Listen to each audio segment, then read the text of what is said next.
The reason for this video is to discredit the wildly unfounded accusations against a genuine Christian church and charity, Agape Ministries International. Agape Ministries International, also known as AMI, and its ministers were the victims of false claims and trumped-up charges. Rumours were eagerly spread by a media devoid of values or even the pretense of a moral compass.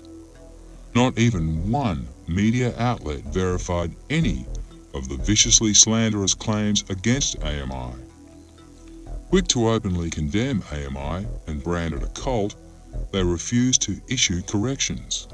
And so, 4 years later, these lies are still being peddled by the media, even though AMI sent all Australian media outlets an official statement refuting these outrageous allegations.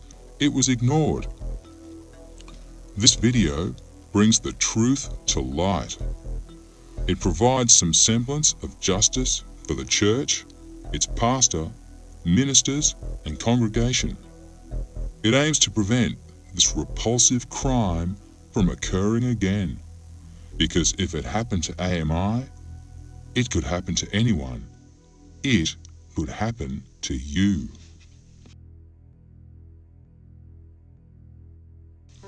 AMI is a non-denominational Christian church and charity based in Oakden, South Australia. With its foundation embedded in the Holy Scriptures, it has an anointed man of God, Rocco Leo, as its pastor. For over 30 years, Pastor Leo has been faithfully serving the Lord. As a minister of the gospel, he has been diligent and devoted in his work throughout Australia, the Americas, Asia, Europe, the Philippines, and the South Pacific region. The church's focus is on God's unconditional love. This profound love is widely known as agape love. So how is agape love different from other kinds of love? Its very essence is self-sacrifice. Based on the life of the Lord Jesus Christ, and in accordance with the New King James Version Bible, AMI is a practical, hands-on, global ministry. By helping so many people with physical and spiritual needs, Agape's actions speak so much louder than words alone. But then, in 2010, these charitable works were dramatically interrupted by an unwarranted and illegal assault on the church and its pastor. This onslaught by media, South Australian Police, and the Australian Taxation Office was both shocking in that it was a clearly orchestrated attack and appalling in its vicious misrepresentation of AMI's good works. It is time to set the record straight, not with emotive fabrications, but with hard facts and solid evidence. To do less is to allow depraved and illicit claims to remain uncorrected. Otherwise, these fabrications languish in the minds of all who were bombarded by the filth spread by some of the lazy hacks who make up what passes as the media in this country. Why attack AMI, the accusers and their motives? From 1994 to 2010, Martin Ron Penny was an AMI parishioner, volunteering to help others. In 2009, this all changed when his business, Matena Corporation, trading as Paint Professionals, was raided by the Australian Federal Police and the Department of Immigration. Allegations of tax evasion, serious breaches of migrant worker 457 visas, and unsecured ammunition were uncovered. Charges were laid. It's believed that in an effort to save himself from considerable financial distress and potential imprisonment, a frightened Penny spun a web of lies. These falsehoods were designed to take the spotlight away from him and instead falsely incriminating AMI and its pastor in tax evasion and fraud. Penny became an informant for the South Australia Police Service and the Australian Taxation Office, and in return it's suspected that most of the serious charges disappeared. And it seems that, with their own twisted agendas, other government officials, some of whom have since resigned, became involved in this plot to discredit Pastor Leo. Penny was encouraged to further embellish the growing deceit to support these sinister purposes. It led him further down a slippery slope, embracing more greed and envy along the way. A large sum of money seems to have been Penny's reward for these wildly exaggerated and unsubstantiated lies. Lies aiming to cause great persecution, even incarceration of Pastor Leo. The question to then be raised is, who would supply such an enticement? Investigations reveal a former South Australian state politician with a vested interest in a counterclaim for mining exploration licenses over a sizable portion of the state's outback. And it just so happens that the rightful holder of those licenses assigned them to Pastor Leo. Why? It was done in gratitude for the pastor's help in his personal life. Back to the now retired but still very influential politician, he believed those licenses were going to be his.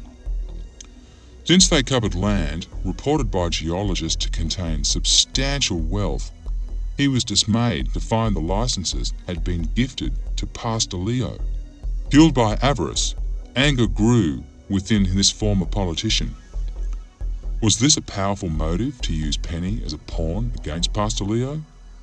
Did providing inducements to drive a hugely public slander campaign help in his quest to unjustly acquire those mining exploration licenses? Inflamed by a love for money and self-preservation, it seems Penny was further motivated by his secret envy and hatred towards Pastor Leo, the church and its supporters.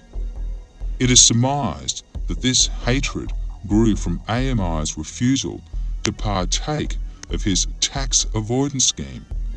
It is suspected that by showing his paint professionals' profits as donations, without actually paying the money to AMI, Penny attempted to evade tax. Pastor Leo had warned Penny against doing this, saying if he did any such thing, the ATO would be told. However, it looks as if Penny's festering hatred and greed led him to ignore the warnings.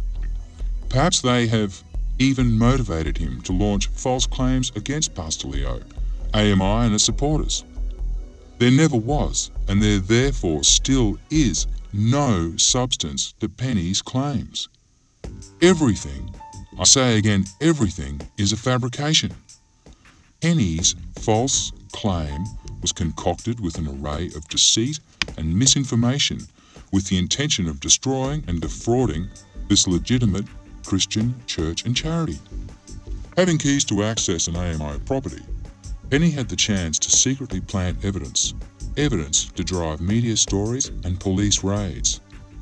Unreliable and unsavoury types were incited, then groomed to make false statements to the media, South Australian Police Service and the Australian Taxation Office, by someone with access to knowledge possessed by Penny.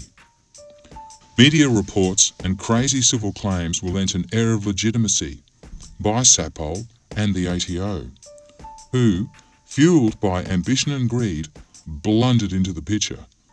Penny, his associates and the mainstream media spewed forth lies that became accepted as facts in the eyes of Joe and Jane public. How to describe this debacle? Malicious, reckless, unscrupulous? I could go on, but I won't. Let's correct the lies and myths right now. Myths. AMI planned to illegally ship ammunition overseas. The truth? AMI was framed by someone with an opportunity and a motive. The opportunity, secret access to AMI's shipping containers at its Cutpo property. The motive, it was all about money, envy and hatred. Powerful forces.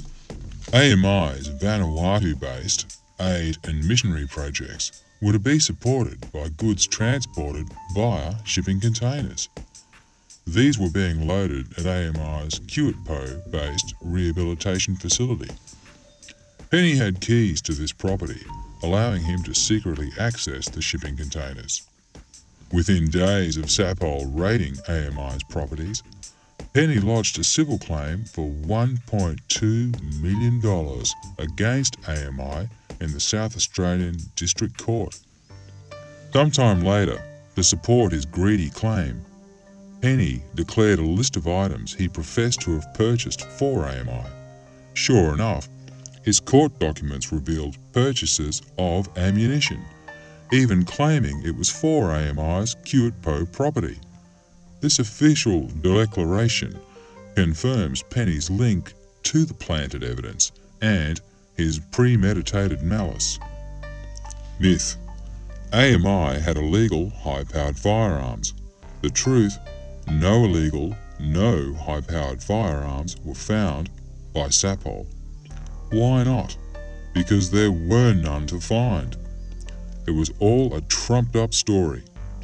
South Australia's Director of Public Prosecution, Stephen Pilaris, even held a media conference to confirm this fact. Then, Sapol, through its fog of embarrassment, even managed to confirm Pastor Leo's innocence by posting on their own news website. However, it's important to recognise that neither Sapol nor the media could bring themselves to acknowledge the DPP's comments about the unreliable police witnesses, nor did they issue corrections for any of their previous mistakes and wildly inaccurate reports. They chose to ignore the inconvenient truth, the facts.